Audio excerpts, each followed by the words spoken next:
नमस्ते बच्चों, मैं आपकी इकोनॉमिक्स टीचर ब्रह्मश्री बोल रही हूँ। आज हम यहाँ पर न्यू टॉपिक मुद्रास्फीति के बारे में पढ़ेंगे। आपके लिए मैंने यहाँ पर एक क्वेश्चन बनाया हुआ है, मुद्रास्फीति क्या है और ये क्यों ज़रूरी है। तो यहाँ पर मुद्रास्फीति का अर्थ पढ़ते हैं। मुद्रास्फीति का अर्थ वस्तुओं और सेवाओं के दामों का बढ़ना, इससे पैसे की खरीदने की क्षमता कम हो जाती है। इसका मतलब है कि उसी मात्रा में पैसे से आप पहले की तुलना में कम सामान्य वस्तुएं खरीद सकते हैं। जब वस्तुओं और सेवाओं की कीमतें बढ़ती हैं, जब दाम बढ़ते हैं, इससे जो आपकी वस्तुओं और सेवाओं की खरीदने की क्षमता है वो कम हो जाती है। यानी कि उसी दाम पर आप कम वस्तुओं और सेवाओं को खरीद पाएंगे। पहले आप मान लो 10 रुपये में 2 पेन खरीद पा रहे थे, तो आप आज 10 रुपये में एक ही पेन खरीद पाएंगे। ये एक सिंपल सा छोटा सा उदाहरण है। अभी आपके लिए यहाँ पर एक उदाहरण दे रखा है। यदि 100 की एक वस्तु की कीमत सालाना 15% मुद्रास्फीति के साथ अगले साल 115 हो जाती है, तो ये मुद्रास्फीति है। मान लो किसी वस्तु की कीमत 100 रुपये है और उसके ऊपर 15% मुद्रास्फीति के दर से कीमतें बढ़ी हुई हैं, तो अगले साल उस वस्तु की कीमत 115 रुपये हो जाएगी। तो मुद्रास्फीति के प्रकार के बारे में पढ़ेंगे। मुद्रास्फीति के प्रकार कितने हैं? मुद्रास्फीति के मुख्य 2 ही प्रकार हैं, मांग जनित मुद्रास्फीति और दूसरा है लागत जनित मुद्रास्फीति। पहले हम मांग जनित मुद्रास्फीति के बारे में पढ़ेंगे। जब बढ़ी हुई मांग से मुद्रास्फीति में कीमतें बढ़ती हैं, उसे मांग जनित मुद्रास्फीति कहते हैं। जब मांग बढ़ने के कारण मुद्रास्फीति बढ़ती है और जिसके कारण कीमतें बढ़ती हैं, तो उसे मांग जनित मुद्रास्फीति कहते हैं। मांग बढ़ने से मुद्रास्फीति में जब कीमतें बढ़ती हैं, तो उसे मांग जनित मुद्रास्फीति कहते हैं।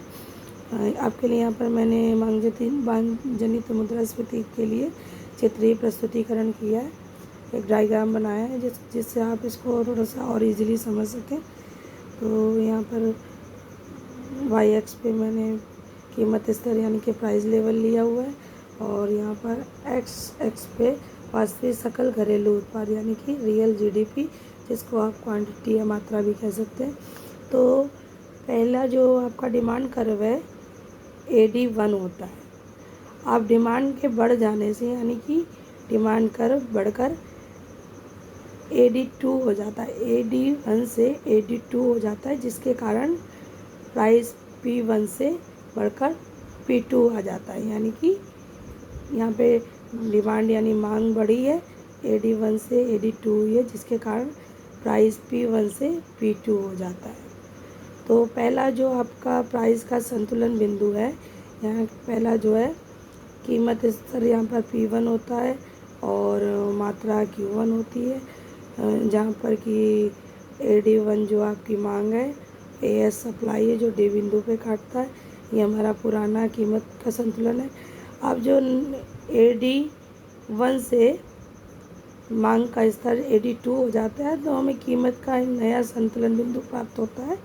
यानी कि यहाँ पर कीमत का स्तर P2 और जो मात्रा है वो Q2 हो जाएगी, जिसके कारण जो है सप्लाई AS और डिमांड यहाँ पर AD2 जो कि A पॉइंट पे कट करेगी। यानी कि साफ साफ आपको दिख रहा है यहाँ पर पुराना जो है AD1 जो है पुराना जो मांग कर्व है, मांग बढ़ने से ये ऊपर उठ के AD2 हो जाता है, जिसके कारण प्राइस P1 से P2 हो जाता है। आप आशा कर रही हूँ आपको समझ में आ रहा होगा, इतना मुश्किल नहीं है, इजी है। और आप इसका स्क्रीनशॉट लेना चाहें तो इसका स्क्रीनशॉट ले लें।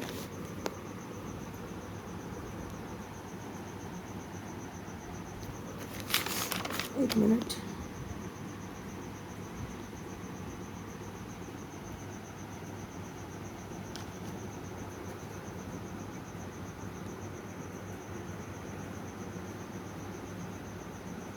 चलिए बच्चों, अब हम पढ़ेंगे, अभी तो हमने मांग जनित मुद्रास्फीति के बारे में पढ़ा है, अब लागत जनित मुद्रास्फीति के बारे में पढ़ेंगे। लागत जनित मुद्रास्फीति क्या है? लागत के बढ़ने से जब कीमतें बढ़ती हैं उसको लागत जनित मुद्रास्फीति कहते हैं। यानी कि जब कॉस्ट बढ़ती है, कॉस्ट बढ़ने के कारण जब कीमतें बढ़ती हैं उसको लागत जनित मुद्रास्फीति कहते हैं। यहाँ पर भी मैंने एक डायग्राम बनाया हुआ है आपके लिए कि आप इसको आसानी से समझ जाएं। यहाँ पे जो पुराना जो सप्लाई कर्व है जो AS1 होता है, और सप्लाई यानी पूर्ति कम होने से एक नया सप्लाई कर्व तैयार होता है यहाँ पर AS2, जिसके कारण कीमत स्तर P1 से बढ़कर P2 हो जाता है। यानी कि एक हमें नया संतुलन बिंदु प्राप्त होता है। पुराना संतुलन बिंदु क्या होता है? यहाँ पे P1 जो है प्राइस लेवल है और Q1 जो है मात्रा है।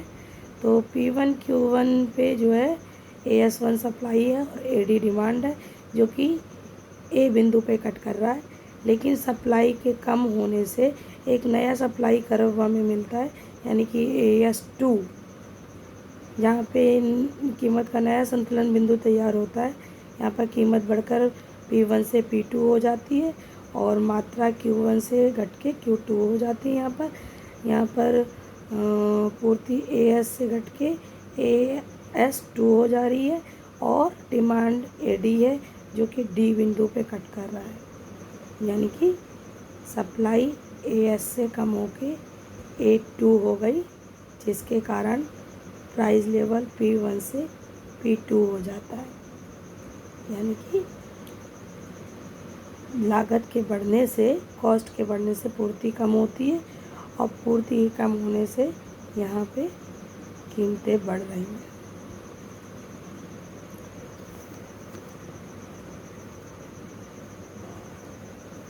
आशा कर रही हूँ आपको समझ में आ रहा होगा। ये एक टाइम पे डिपेंड करता है कि किस टाइम में प्राइस लेवल क्या है, चेंज होता रहता है। तो अब आप इसका स्क्रीनशॉट ले लें।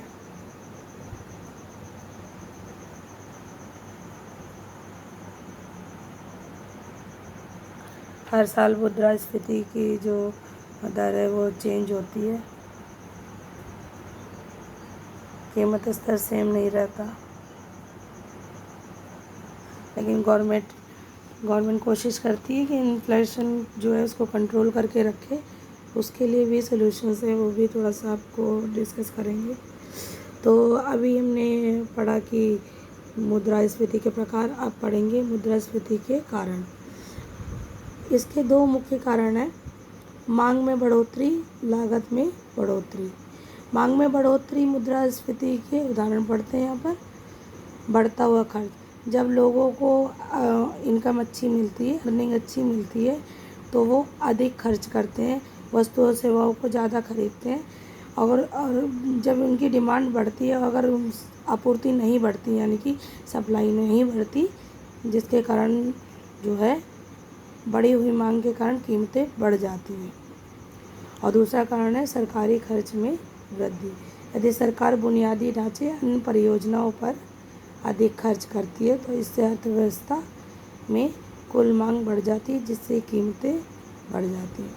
यदि गवर्नमेंट जो है कोई किसी परियोजना पे या वेलफेयर पे पैसा खर्च करती है, इससे अर्थव्यवस्था में जो है कुल मांग बढ़ जाती है, इसके कारण भी कीमतें जो है बढ़ती हैं।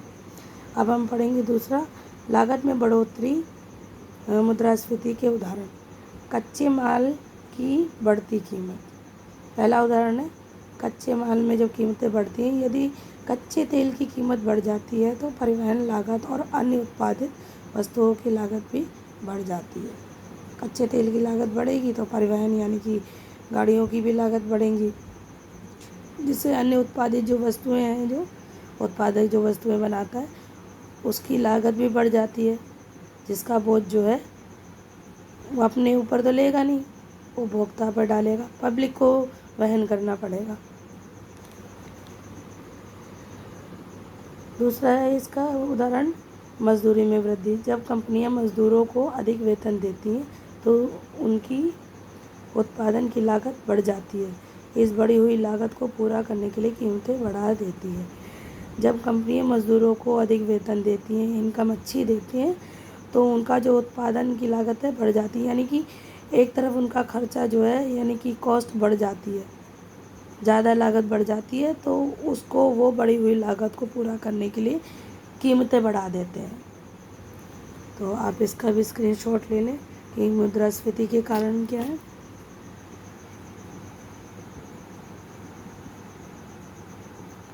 चलिए अब मुद्रास्फीति के प्रभाव के बारे में पढ़ते हैं। मुद्रास्फीति का प्रभाव क्या है? मुद्रास्फीति के प्रभाव को हम अर्थव्यवस्था के विभिन्न वर्ग के लोगों पर फायदा या नुकसान के रूप में देख सकते हैं कि जो मुद्रास्फीति है इसके बढ़ने से अर्थव्यवस्था में जो लोग हैं, विभिन्न वर्ग के लोग हैं, किसको फ़ायदा हो रहा है, किसको नुकसान हो रहा है, कि सब पर अलग अलग प्रभाव पड़ता है। यानी कि कृषकों पे अगर देखें, यहाँ पर मैंने टैबलेशन बनाई हुई है। एक तरफ फ़ायदे, जिनको फ़ायदा होता है उन वर्ग के लोगों के बारे में यहाँ पे लिखा है, और एक तरफ जिनको नुकसान होता है उनके बारे में लिखा है। तो यहाँ पे कृषक के बारे में पढ़ेंगे, यानी कृषक यानी किसानों पर। मुद्रास्फीति का कृषकों पर अनुकूल प्रभाव पड़ता है क्योंकि कृषक उत्पादन करता है तथा मुद्रास्फीति के दौरान उत्पादन की कीमतें बढ़ती हैं। इस प्रकार मुद्रास्फीति के दौरान कृषक वर्ग को लाभ मिलता है। और जो किसान हैं वस्तुओं का उत्पादन करते हैं, तो अगर कीमतें बढ़ी हैं तो उनको फ़ायदा होगा, अच्छी कीमत मिल जाएगी उनको। तो यहाँ पर मुद्रास्फीति के कारण उनको फ़ायदा मिलता है। अगर नुकसान का देखें अब, तो निश्चित आय वर्ग में वे सब लोग, निश्चित आय वर्ग जो होता है उसको नुकसान होता है। निश्चित आय वर्ग में कौन लोग होते हैं? इसमें वो लोग आते हैं जिनकी एक निश्चित आय होती है, जैसे कि श्रमिक हो जाएं, श्रमिक हो, अध्यापक हो, बैंक कर्मचारी आदि। तो मुद्रास्फीति के कारण वस्तुओं और सेवाओं की कीमतें बढ़ती हैं, जिसका जो प्रभाव है निश्चित आय वर्ग के लोगों पर विपरीत ही पड़ता है। वस्तु और सेवाओं की कीमत बढ़ेगी तो जिनकी आय निश्चित है उनको उसका बोझ वहन करना पड़ेगा, यानी कि कीमतें बढ़ेंगी तो उनको नुकसान होगा। ऋणी पर, मुद्रास्फीति का ऋणी पर अनुकूल प्रभाव पड़ता है।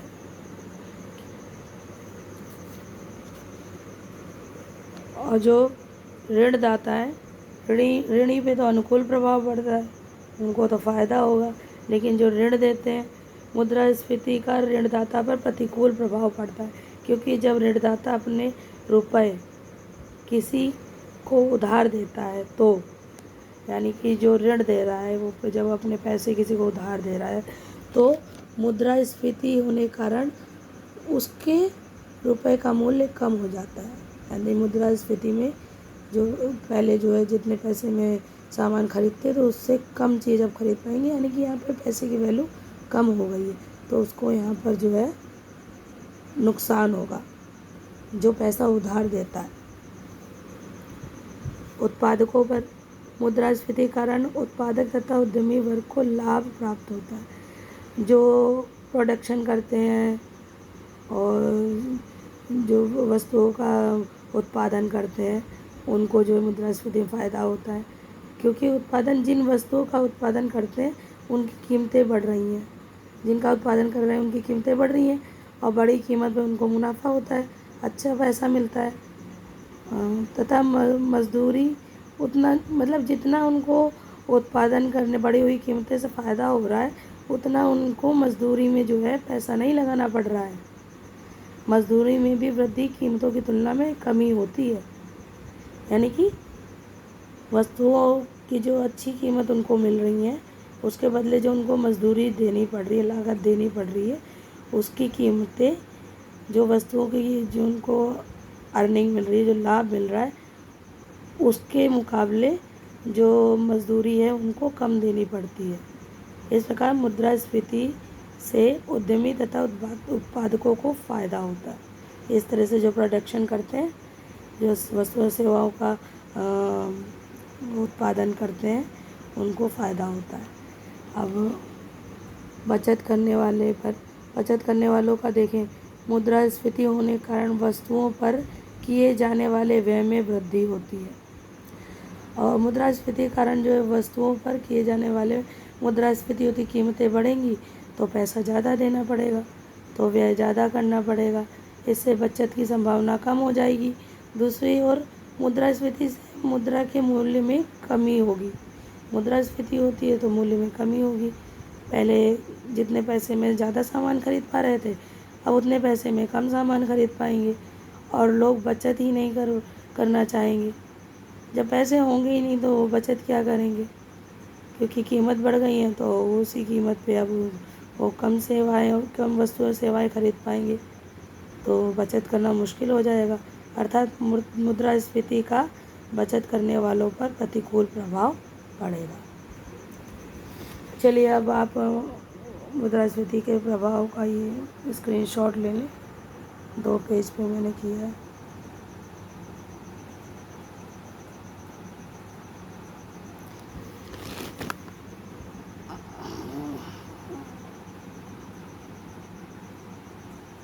ठीक है, अब इसका निष्कर्ष क्या है? निष्कर्ष है कम मुद्रास्फीति देश के लिए अच्छी है लेकिन ज़्यादा नुकसानदायक है। यानी कि कीमतें बढ़नी चाहिए लेकिन कम कीमत से। ज़्यादा कीमत बढ़ेगी तो लोगों की क्रय शक्ति कम हो जाएगी। अगर कीमतें बढ़ेंगी नहीं तो डेवलपमेंट ही नहीं होगा, अर्थव्यवस्था आगे नहीं बढ़ेगी। इसलिए कम मुद्रास्फीति देश के लिए अच्छी है और ज़्यादा नुकसानदायक। तो मुद्रास्फीति जो है, मुद्रास्फीति को भारतीय रिजर्व बैंक कैसे नियंत्रित करता है, इस पे एक संक्षिप्त नोट लिखते हैं, थोड़ा सा पढ़ते हैं। पहले आप ये थोड़ा सा स्क्रीनशॉट इसका लें निष्कर्ष का। अब बढ़ते हैं, मुद्रास्फीति को जो है आरबीआई जो है भारतीय रिजर्व बैंक किस तरह से कंट्रोल करता है, इस पर एक छोटा सा मैंने नोट लिखा हुआ है यहाँ पर भी। वैसे तो बहुत बड़ा क्वेश्चन है ये, इसको अलग से कर सकते हैं। मुद्रास्फीति को भारतीय आरबीआई यानी कि भारतीय रिजर्व बैंक नियंत्रित करता है। भारतीय रिजर्व बैंक आरबीआई मुद्रास्फीति को नियंत्रित करने के लिए मुख्य रूप से रेपो दर, जिस दर पर आरबीआई बैंकों को पैसा उधार देता है, में वृद्धि करता है, जिससे बैंकों के लिए उधार देना महंगा हो जाता है। यानी कि जिस दर पर आरबीआई बैंकों को पैसा उधार देता है, यानी आरबीआई से और भी जो बैंक हैं वो पैसा उधार लेते हैं, तो जब मुद्रास्फीति होती है तो जो आरबीआई है वो रेपो दर यानी कि उधार जो बैंकों को पैसा उधार देता है उसकी जो ब्याज की दर है उसमें वृद्धि कर देता है, जिससे जो है बैंक जो है बैंकों के लिए उधार लेना महंगा हो जाता है, वो उधार नहीं ले पाते हैं।